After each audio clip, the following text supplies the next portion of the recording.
Morning all students. Class 10th दिनांक 16 जुलाई सन 2021। Maths coordinate geometry यानी निर्देशांक ज्यामिति में ऑनलाइन में वीडियो हमने अंतः विभाजन बाह्य विभाजन के वीडियो भेजे थे आप लोगों को। उन वीडियो को आपको समझना है, डेरिवेशन सूत्रों के, और आज एक उदाहरण के माध्यम से, इस वीडियो के माध्यम से, उदाहरण के माध्यम से आपको इस उदाहरण को समझा रहे हैं। इसको आप समझेंगे और फिर सभी क्वेश्चंस आपके हो जाएंगे। उदाहरण है, अब पीछे का जो हमने ऑफलाइन में बताया, जो 2 दिन से आपको ऑफलाइन बनाया, बिंदु निर्देशांक बीच की दूरी ज्ञात करना, और अब अंतः विभाजन बाह्य विभाजन के फॉर्मूला आपके लिखे हुए हैं, उसके अकॉर्डिंग आपको ये उदाहरण के माध्यम से आपको समझा रहे हैं। बिंदुओं A 2, -2 और B -7, 4 को जोड़ने वाले रेखाखंड को समत्रिभाजित करने वाले बिंदुओं के निर्देशांक ज्ञात कीजिए। बिंदु हैं A 2, -2, B 7, -7, 4। इन बिंदुओं में AP अनुपात BP, ये लाइन खींचिए, लाइन खींची हुई है आपकी, लाइन ये खींची हुई है AP, ये लाइन खींची है AP AB लाइन खींची है। A बिंदु B बिंदु, 2 बिंदु हैं, AB लाइन खींच दी, और P और Q 2 बिंदु ले लिए हैं जो समत्रिभाजित करते हैं। AP अनुपात BP, AP अनुपात BP 1:2, 1:2। AQ अनुपात BQ बराबर 2:1। इधर का अनुपात ज़्यादा है।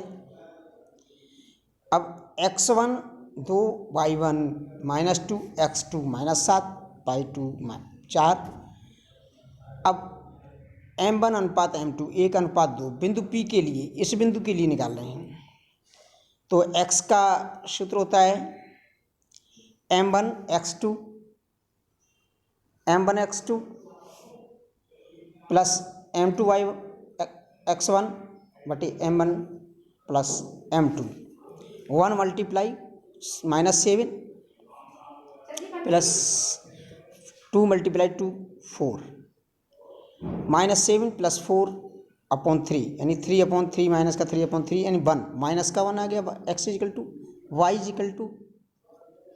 y इजिकल टू ज्ञात करेंगे इसका, तो M1 y2 M2 y1 M1 plus M2 1 multiply 4 plus 2 multiply -2 -4 -4 यानी 0/3, 0/3 इजिकल टू 0, यानी कि बिंदु P के निर्देशांक क्या हो जाएंगे -1, 0।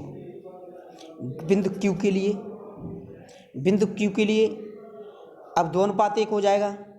बिंदु Q के लिए क्या हो जाएगा 2:1। तो x equal to M1 x2 plus M2 x1 बटे M1 plus M2। 2 multiply -7 plus 2 multiply 1 multiply 2/2 plus 1। तो 7 2 या 14 -14 प्लस का 2 यानी कि माइनस का 12 कितना है 3, 3 4 या 12, माइनस का 4 आ गया। x equal to y dash equal to M1 y2 plus M1 M2 y1 M1 plus M2। 2 multiply 4 plus 1 multiply -2, तो 2 प्लस 1, तो 2 4 जा 8 -2 यानी कि 6/3, 2 3 2 या 6 2 यानी कि -4, 2। ये Q के निर्देशांक है। अब 2 बिंदुओं के निर्देशांक हमारे आ गए, कितना आ गया 2 बिंदुओं के 2 बिंदु आ गए P और Q जो निर्देशांक आए हमारे, Q BP का मध्य बिंदु है, Q BP का मध्य बिंदु है। इसलिए 1:1, x1 equal to -1, y1 equal to 0, x2 equal to -7, y2 equal to -4, x dash m1 x2 plus m2 x1 upon m1 m2 m1 plus m2, तो 1 मल्टीप्लाई -7 प्लस 1 मल्टीप्लाई -1, तो minus का 7 minus का 1/2, 1 + 1 2 and 2 4 जा 8, minus का 4 y dash equal to m1 y2 plus m2 y1 upon m1 plus m2, 1 multiply 4 plus 1 multiply 0 यानी 4 + 0/2 यानी कि 2 4 जा 2 2 जा 4 यानी -4,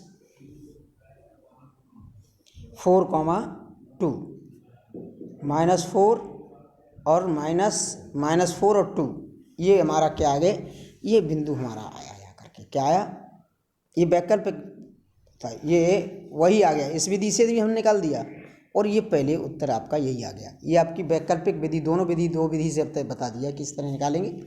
ये ऊपर वाली विधि ज़्यादा बेस्ट है, इस विधि से निकालें।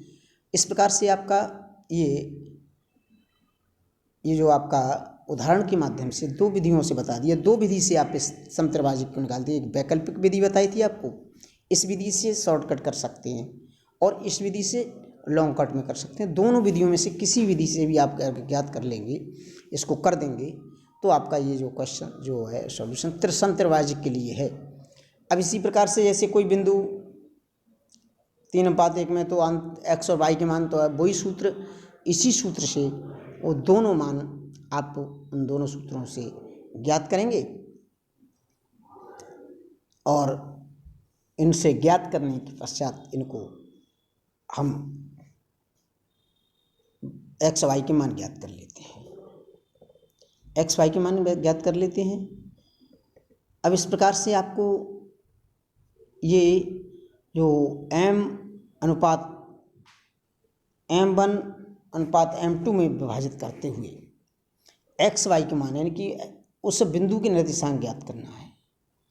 तो इन बिंदुओं के निर्देशांक ज्ञात करने के लिए आपको m1/m2 कोई अनुपात होगा, उस अनुपात दिया होगा, 2 बिंदु दिए होंगे, तो रेखाखंड को जिस अनुपात में विभाजित करता है उस बिंदु के निर्देशांक ज्ञात हो जाएंगे, जिस बिंदु को उसमें जो क्या करता है, विभाजित करता है। इस प्रकार से आपका ये जो है वीडियो के माध्यम से ये आपको समझाया है, इसे आप समझेंगे और अन्य क्वेश्चन को बुक से निकालने का प्रयास करेंगे। सबसे पहली चीज़ तो आप लोग सब अपनी बुक्स खरीद लीजिए। बुक्स खरीदी नहीं है बिल्कुल भी, और बुक्स नहीं खरीदेंगे क्योंकि ओपन विद्यालय आपका जिस तरह से आपकी पढ़ाई शुरू हो गई है, ऑनलाइन क्लासेस में आप निश्चित रूप से जल्दी ही आगे इस प्रक्रिया को समझते रहेंगे, चलते रहेंगे, तो आपका वर्क होता रहेगा। ये इसके द्वारा, इसके साथ ही इस प्रकार की जो एग्जाम्पल्स हैं, उन एग्जाम्पल्स को आप उस पर अवश्य करें, अवश्य समझें और उसको अपनी कॉपी पर करने का प्रयास भी करें। अगर करने का प्रयास कर रहे हैं तो अच्छी बात है, आपका ये पूरा हो जाएगा। इसको करें।